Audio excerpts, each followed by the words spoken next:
પોરબંદર શહેરમાં દિન પ્રતિદિન રખડતા ભટકતા પશુઓનો ત્રાસ વધી રહ્યો છે। શહેરના મુખ્ય માર્ગો પર થતા આખલા યુદ્ધોને કારણે લોકોની મુશ્કેલી વધી રહી છે, ત્યારે એકવાર નગરપાલિકા જાગે તેવી લોકો તાકીદ કરી રહ્યા છે।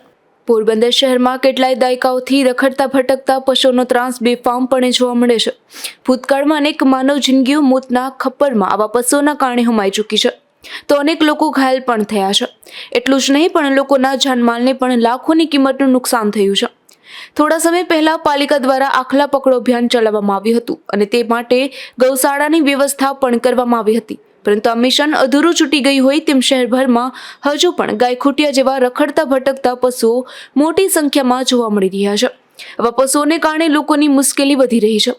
હાલમાં કમલાબાગ પોલીસ મથકની સામે જ મુખ્ય રસ્તા પર બે આખલા યુદ્ધે ચડતા અહીંથી પસાર થતા વાહન ચાલકો અને રાહદારીઓમાં ભયનો માહોલ ફેલાયો હતો।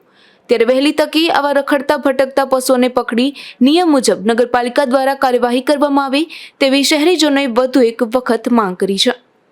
અશોક થાનકી, ગુજરાત ન્યૂઝ, પોરબંદર।